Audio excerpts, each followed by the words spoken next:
इस अवसर पर Shri Manoj Arora, senior manager community outreach and marketing, Sushri Kanak Jain, centre head Artemis light तथा श्री फरीद खान, ग्रुप हेड एवं senior manager community outreach and marketing ने उपस्थित सभी सामुदायिक नेताओं का धन्यवाद ज्ञापित किया। उन्होंने समाज की विभिन्न रेजिडेंट वेलफेयर एसोसिएशंस RWAs एवं सामाजिक संगठनों से निरंतर सहयोग एवं टाई अप करने का आश्वासन दिया ताकि अधिक से अधिक लोग आर्टेमिस लाइट की विश्वस्तरीय स्वास्थ्य सेवाओं का लाभ उठा सकें। श्री मनोज अरोड़ा ने कहा, हमारा लक्ष्य केवल उपचार तक सीमित नहीं है, बल्कि समुदाय में स्वास्थ्य के प्रति जागरूकता फैलाना और रोकथाम संबंधी पहलुओं पर ध्यान केंद्रित करना भी है। इसी उद्देश्य से ऐसे कार्यक्रम आयोजित किए जाते हैं। सुश्री कनक जैन ने कहा, स्थानीय सोसाइटी नेताओं की सक्रिय भागीदारी हमें प्रेरित करती है। अस्पताल प्रबंधन यह सुनिश्चित करने के लिए प्रतिबद्ध है कि हर नागरिक तक गुणवत्तापूर्ण और सुलभ स्वास्थ्य सेवाएं पहुंच सके। श्री फरीद खान ने जोड़ा, हम लगातार स्थानीय सोसाइटियों और संगठनों के साथ मिलकर जागरूकता अभियान और हेल्थ कैंप्स, हेल्थ टॉक्स इसके करेंगे। इसके साथ सोसाइटी मेडिकल रूम का भी टाई अप करेंगे ताकि लोग समय रहते अपनी स्वास्थ्य जांच करा सकें और गंभीर बीमारियों से बचाव हो सके। नमस्कार, मेरा नाम है डॉक्टर साहिल मनसोत्रा। मैं आर्टेमिस हॉस्पिटल यूनिट 3 में कंसल्टेंट की पोस्ट पे हूँ। हमारा मेन जो एरिया ऑफ वर्क है वो है जोड़ों का दर्द का निवारण। तो जोड़ों के दर्द के निवारण के 3 मुख्य इलाज होते हैं। सबसे पहले जो इलाज है वो होता है लाइफस्टाइल की चेंज, एक्सरसाइज करना, डाइट सुधारना। दूसरा होता है कुछ इंजेक्शंस अवेलेबल होते हैं जो जोड़ में दिए जाते हैं जिससे शॉर्ट टर्म पेन रिलीफ मरीज़ को होता है। और कुछ ऐसे मरीज़ होते हैं जिनको इन पहले 2 रास्तों से फ़ायदा नहीं मिलता, जिनकी बीमारी ज़्यादा एडवांस हो गई होती है। उस केस में ऑप्शन होता है जोड़ बदलने का, चाहे वो कूल्हे का जोड़ हो चाहे वो घुटने का जोड़ हो।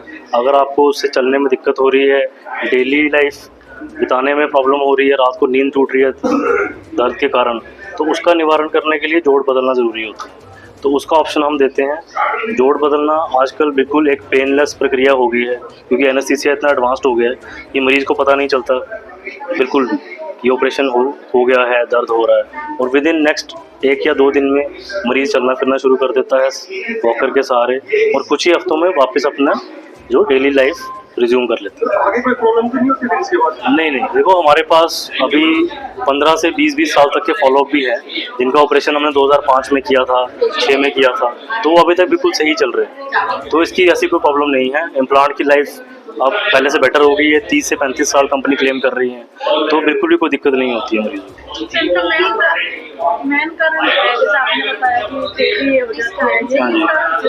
देखिए, इसके 2 कारण होते हैं। एक होता है ओवर यूज़, दूसरा होता है ओवरवेट होना, और तीसरा कुछ जेनेटिक्स कारण होते हैं। कुछ लोगों की फैमिली में रन करता है कि उनके जोड़ जल्दी घिस जाते हैं, ठीक है ना। तो कुछ होता है, कुछ लोगों का वजन ज़्यादा रहता है और वो काम बिल्कुल नॉर्मल आदमी तरह करते रहते हैं, तो जो जोड़ आपको 70-80 में घिसना चाहिए वो 50-60 में घिस जाता है। ये कारण है, ठीक है ना।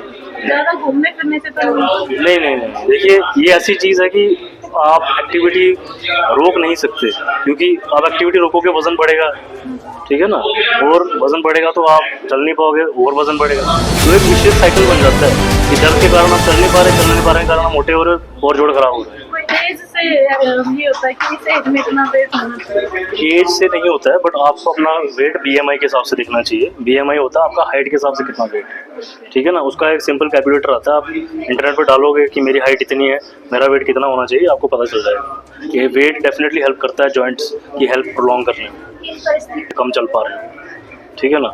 रात को नींद टूट रही है आपको बार बार दर्द से, ठीक है, आपको डेली दवाई खानी पड़ रही है दर्द की, क्योंकि डेली पेन किलर तो नहीं ले सकते, लॉन्ग रन में आपकी किडनी या लिवर खराब हो जाएंगे पेन किलर खाने से।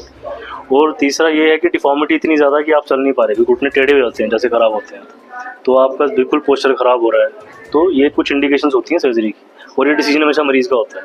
ये मैं नहीं बता सकता आपको कि सर्जरी कब करानी। मरीज़ बोलेगा कि डॉक्टर साहब मेरे लिए चलना बिल्कुल मुश्किल हो गया, मेरे लिए कुछ करो इसके लिए, तो that is indication for surgery. When patient tells me कि भाई अब सर्जरी करनी है, तो सर्जरी हमेशा खुश रहता है। स्पाइन सर्जन हूँ या स्पाइन स्पेशलिस्ट हूँ, क्योंकि सर्जन आमतौर पे लोग घबरा जाते हैं, क्योंकि हम 95% प्रॉब्लम विदाउट सर्जरी ही मैनेज करते हैं। तो basically I take care of spine problems. Hospital light जो अभी कुछ दिन हुए, कुछ साल महीने हुए, किस डेट को यहाँ पे आप आते हैं और किस तरह की सर्जरी? तो आर्टेमिस लाइट में हमने स्पाइन सर्जरी ऑलमोस्ट हो गया 1.5 ईयर तो मुझे ही हो गया यहाँ शुरू किए हुए।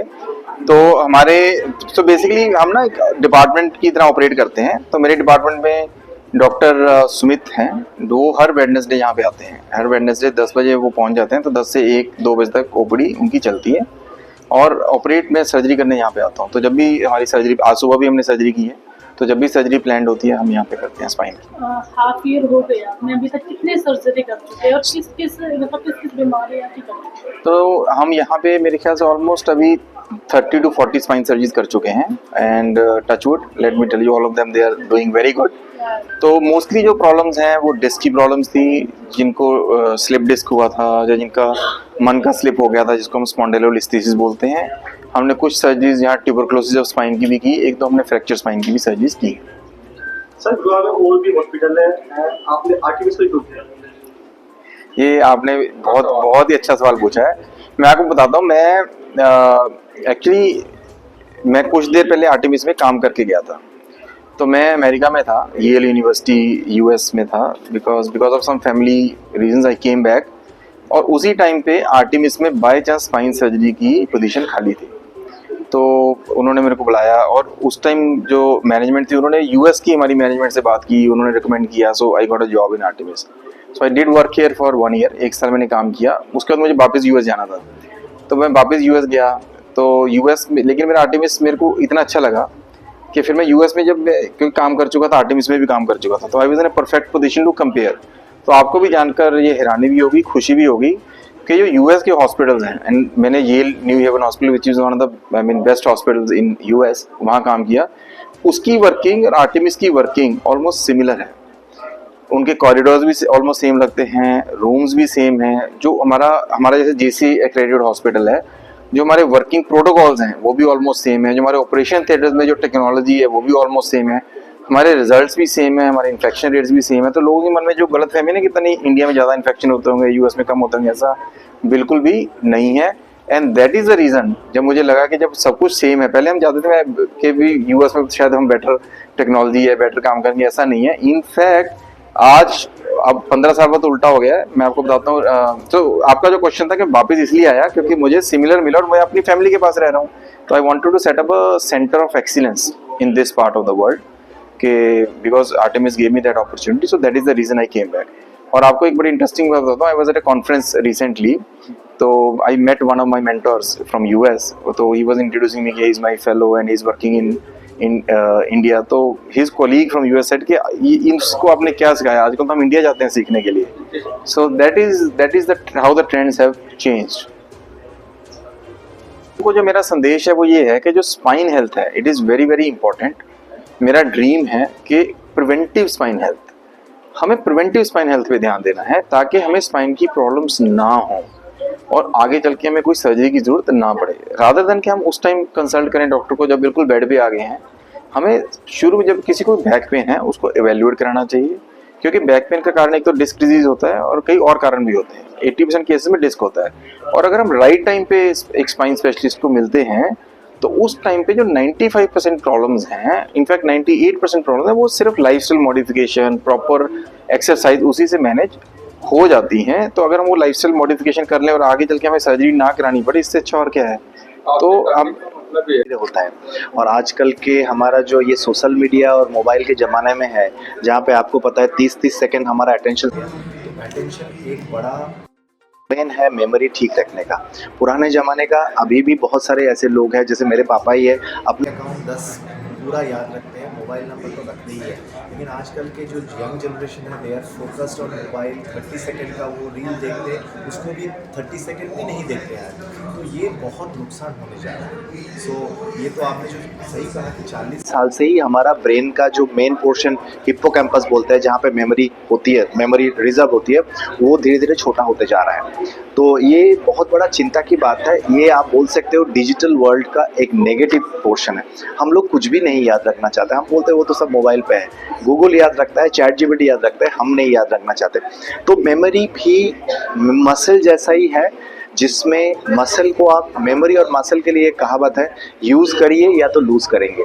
आपने देखे होंगे, आप अगर शरीर के कोई मांसपेशी को यूज़ नहीं करेंगे, चाहे वो बैक का हो, चाहे हाथ का हो, चाहे पैर का हो, तो वो धीरे धीरे छोटी होती जाती है। सेम ब्रेन का भी हम अटेंशन कैलकुलेशन को यूज़ ना करके कैलकुलेटर से करेंगे तो वो भी धीरे धीरे कम होते जाएगा और उसी से भूलने का बीमारी है।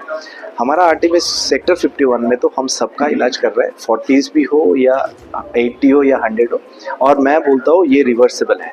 जैसे मसल एक्सरसाइज करने से अच्छा होता है, मेमोरी भी हो सकती है।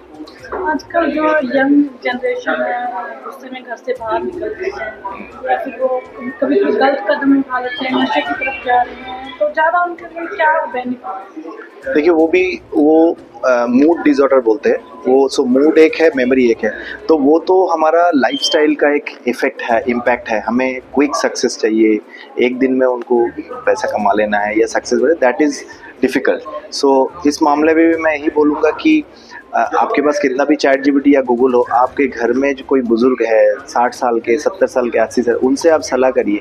उनके पास सारे प्रॉब्लम का सॉल्व होता है, उनसे सुनिए और उनसे सुन के आप सॉल्यूशन निकालेंगे तो आप अच्छा रहेंगे। या स्पाइन स्पेशलिस्ट हूँ, क्योंकि सर्जन आमतौर पे लोग घबरा जाते हैं, क्योंकि हम 95% प्रॉब्लम विदाउट सर्जरी ही मैनेज करते हैं। तो basically I take care of spine problems. Sir, आप आर्टिमिस हॉस्पिटल लाए जो अभी कुछ दिन हुए, कुछ साल महीने हुए, किस डेट को यहाँ पे आप आते हैं और किस तरह की सर्जरी? तो आर्टिमिस लाइट में हमने स्पाइन सर्जरी ऑलमोस्ट हो गया 1.5 ईयर तो मुझे ही हो गया यहाँ शुरू किए हुए।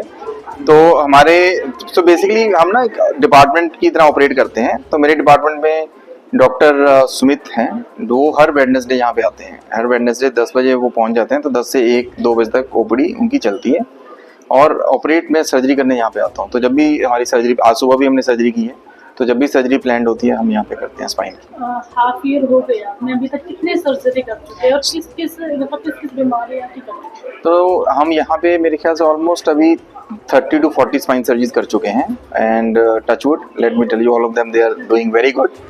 तो मोस्टली जो प्रॉब्लम्स हैं वो डिस्क की प्रॉब्लम्स थी, जिनको स्लिप डिस्क हुआ था या जिनका मन का स्लिप हो गया था, जिसको हम स्पॉन्डिलोलिस्थेसिस बोलते हैं। हमने कुछ सर्जरीज यहाँ ट्यूबरकुलोसिस ऑफ स्पाइन की भी की, एक तो हमने फ्रैक्चर स्पाइन की भी सर्जरीज की। सर, गोवा में और भी हॉस्पिटल है, आपने आर्टिमिस को क्यों किया? ये आपने बहुत ही अच्छा सवाल पूछा है। मैं आपको बताता हूँ, मैं कुछ देर पहले आर्टिमिस में काम करके गया था। तो मैं अमेरिका में था, येल यूनिवर्सिटी यूएस में था, because of some family reasons I came back. और उसी टाइम पे आर्टिमिस में बाय चांस स्पाइन सर्जरी की पोजीशन खाली थी, तो उन्होंने मेरे को बुलाया और उस टाइम जो मैनेजमेंट थी उन्होंने यूएस की हमारी मैनेजमेंट से बात की, उन्होंने रिकमेंड किया। So I got a job in Artemis. So I did work here for 1 year, 1 साल मैंने काम किया। उसके बाद मुझे वापस यूएस जाना था, तो मैं वापस यूएस गया। तो यूएस में लेकिन मेरा आर्टिमिस मेरे को इतना अच्छा लगा कि फिर मैं यूएस में जब क्योंकि काम कर चुका था, आर्टिमिस में भी काम कर चुका था, तो I was in a perfect position to compare. तो आपको भी जानकर ये हैरानी भी होगी, खुशी भी होगी कि जो यूएस के हॉस्पिटल्स हैं, एंड मैंने Yale New Haven hospital which is one of the best hospitals in US, वहाँ काम किया। उसकी वर्किंग और आर्टिमिस की वर्किंग ऑलमोस्ट सिमिलर है। उनके कॉरिडोर्स भी ऑलमोस्ट सेम लगते हैं, रूम्स भी सेम हैं। जो हमारा जैसे जेसी एक्रेडिटेड हॉस्पिटल है, जो हमारे वर्किंग प्रोटोकॉल्स हैं वो भी ऑलमोस्ट सेम है। जो हमारे ऑपरेशन थिएटर्स में जो टेक्नोलॉजी है वो भी ऑलमोस्ट सेम है। हमारे रिजल्ट्स भी सेम है, हमारे इन्फेक्शन रेट्स भी सेम है। तो लोगों के मन में जो गलत फहमी है कि पता नहीं इंडिया में ज़्यादा इन्फेक्शन होते होंगे, यूएस में कम होते होंगे, ऐसा बिल्कुल भी नहीं है।